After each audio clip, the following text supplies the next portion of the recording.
Aujourd'hui, c'est notre dernière émission Business et Sport de la bulle commerciale des DCF. Et on est ravis de faire ça à la Maison du Sport au Féminin. C'est un lieu qui est là pour promouvoir, favoriser et encourager le sport au féminin. Quand on sait que à peine 8% du contenu de l'équipe s'intéresse au sport féminin, on se dit qu'il y a encore du chemin à faire. Qu'est-ce qui motive ces femmes à faire du sport de haut niveau? Comment changer de regard sur le sport féminin? Comment accompagner et accueillir toutes ces femmes? Et surtout, comment les accompagner avant, pendant et après leur carrière sportive? Nous allons comprendre et répondre à toutes ces questions avec Daniel Capeller, président de la Maison du Sport au Féminin. Daniel, bonjour. Bonjour. Merci beaucoup de nous accueillir ici. Alors, depuis quand existe et quand a été créée cette Maison du Sport? Alors, la Maison du Sport au Féminin a été créée en septembre 2022, donc elle a à peine 2 ans d'existence. Elle a été créée par un groupe d'hommes et de femmes de la société civile de Toulouse. C'est ça qui est intéressant, c'est une initiative privée d'hommes, de femmes, d'entreprises, fédérés autour de Maguelone-Pontier, qui a cette capacité à fédérer les énergies et les gens. Et si elle a été créée, c'est parce qu'il y a un constat qui a été partagé par tous et qui est assez simple, des inégalités hommes-femmes dans le domaine du sport. Et pour vous donner quelques exemples, nous avons la question de la médiatisation du sport au féminin, qui est à peu près à 5% par rapport au sport masculin.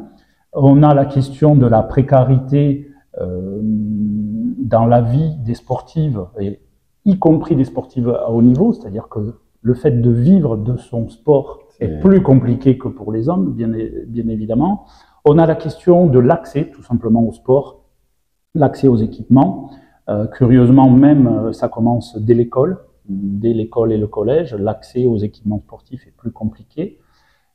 Et nous avons comme dernier exemple la question du plafond de verre. C'est-à-dire que si vous analysez les postes de pouvoir dans les fédérations, dans le monde sportif, alors dans le sport, on reprend à peu près ce qui se passe dans les autres domaines de la société. Ouais, c'est-à-dire que vous avez moins de femmes à des postes de pouvoir encore aujourd'hui, et c'est encore difficile pour elles ont encore ce qu'on appelle le plafond de verre. Et alors justement, à qui s'adresse donc cette Maison du Sport? Est-ce que c'est à toutes les femmes? Est-ce que c'est uniquement aux sportifs de haut niveau ou amateurs? Et je veux dire, est-ce que c'est pour tous les sports aussi? Parce qu'il y a des sports qu'on connaît peut-être moins accessibles pour les femmes, ou inversement, des sports plutôt très féminins. Alors oui, très intéressante la question. En fait, c'est vrai que la Maison du Sport, voilà, c'est complètement indifférent la question de telle ou telle pratique sportive. Oui. Donc en fait, on s'adresse à tous et à toutes. Et juste pour vous répondre à votre question, bien entendu, on a aidé et on a accompagné, par exemple, une jeune fille qui est championne, je crois, du monde de karaté ou de France. Enfin, bref, donc des sports qui peuvent être dans les représentations sociales plutôt destinées à des garçons. Bien entendu, mais ça n'est qu'une des objectifs de la maison est de casser certaines représentations sociales et de permettre aux filles de se dire qu'elles peuvent jouer au foot, elles peuvent jouer au rugby, elles peuvent jouer au hockey sur glace, elles peuvent faire du karaté. Et c'est un des aspects, mais ça n'est pas le seul aspect.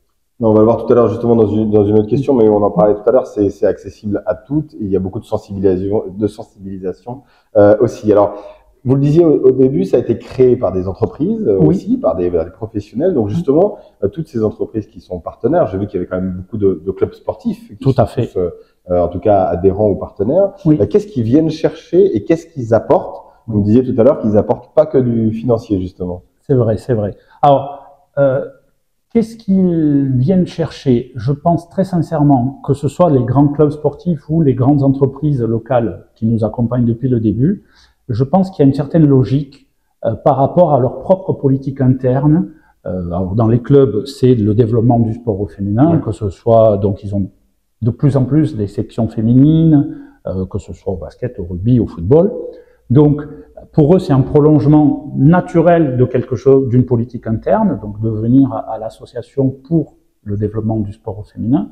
Et dans les entreprises, on peut, même si c'est un petit peu passe-partout, le lier aussi à la politique interne RSE, qui est de dire, bon, on va avoir des engagements RSE, par exemple, égalité homme-femme, mais c'est toujours, à mon avis, un prolongement d'une politique déjà suivie en interne dans ces entreprises. Et ce qui fait que, ça c'est ce qu'ils viennent chercher, mais ce qu'ils apportent, et c'est ça qui était important, c'est qu'ils ne se comportent pas comme des mécènes distants qui se contentent de contribuer financièrement. Je crois qu'une des grandes forces de cette association, c'est que tous nos membres, tous les membres du conseil d'administration donnent beaucoup plus que simplement de l'argent. Donc pour vous donner un exemple que je donnais tout à l'heure, ils peuvent s'investir et envoyer des personnes pour former les jeunes filles à gérer leur image numérique, par exemple. Et ça, nous avons eu un partenaire qui a envoyé un cadre pour former les gens. Donc ça va bien au-delà, l'engagement va bien au-delà du simple aspect financier. Alors ça tombe bien, c'est la question d'après. Concrètement, qu'est-ce que vous apportez à ces femmes? On en parlait, donc il y a de la formation aux réseaux sociaux. On parlait tout à l'heure de shooting photo. Mais voilà, donc ces sportives, qu'est-ce que vous leur apportez ou comment vous les accompagnez? Qu'est-ce que vous leur donnez? Alors, ce qui a été déjà créé, il faut le rappeler, nous avons 2 ans à peine, nous avons créé une plateforme unisportive dont l'idée et le principe est assez simple, nous avons des sportives qui ont des besoins, et parfois c'est des besoins tout à fait de base, se nourrir, pouvoir payer les déplacements, peut-être avoir un job à mi-temps pour permettre de continuer de pratiquer le sport. Et vous avez de l'autre côté des entreprises qui, elles, peuvent fournir, et encore une fois, ça peut être un job adapté, ça peut être, et nous avons le cas, nous avons un grossiste aux mines qui va fournir un panier chaque semaine de fruits et légumes à une sportive, donc lui permettre de faire des économies sur la partie alimentaire. Vous pouvez avoir des gens, il se trouve que des avocats qui vont aider sur des clauses juridiques, par exemple des clauses de maternité. Bref, l'idée c'est de parler aux sportives, bien reconnaître quels sont leurs besoins et on a mis en place cette plateforme. L'idée de la plateforme, c'est vraiment de répondre au cas par cas, concrètement à des besoins. On n'y arrive pas toujours, mais le but, c'est plus on aura de membres et de gens intéressés, plus on pourra répondre aux besoins des sportifs. Alors, on a bien compris qu'il y avait des noms importants de partenaires, des noms aussi de personnes connues dans la région qui portent un peu ce projet. Mais est-ce que vous avez des noms de sportifs connus? Est-ce que vous avez déjà accompagné ou est-ce qu'on peut le dire ou pas? Oui, alors on a certaines sportives, ça aussi c'est intéressant, c'est que peut-être qu'elles viennent au départ pour recevoir, pour demander de l'aide, mais exactement, on a des sportives qui sont souvent présentes, qui en amènent d'autres, qui font la promotion de l'association, mais qui donnent aussi. Donc moi j'aurais envie de citer une sportive qui s'appelle Madelon Cato, qui aurait pu, et malheureusement n'a pas pu participer au JO, qui nage en eau libre, qui est souvent avec nous, qui a participé au shooting photo, mais qui donne aussi de son temps, de sa personne, et qui a participé, par exemple, au livre que nous avons édité, qui s'appelle Les Battantes, qui est l'histoire du parcours de 8 sportives qui ont leur parcours pour participer au JO.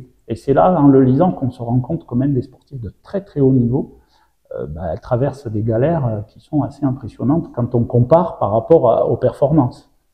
Alors avec cet univers et cette expérience que vous avez, est-ce que vous auriez justement 3 conseils à donner à des femmes qui ont envie de s'engager ou 3 conseils de sportives aux femmes qui nous regardent? Alors, justement, c'est pas aux sportives en général, mais je pense que c'est aux femmes en général. Oui, c'est aux femmes en général. C'est que pour moi, il faut vraiment s'octroyer la liberté et le droit de pratiquer du sport comme si vous étiez des hommes ou des garçons. Ne pas s'imposer des auto-limites qui n'existent pas, qui n'existent que dans la tête ou qui sont imposées par des représentations sociales.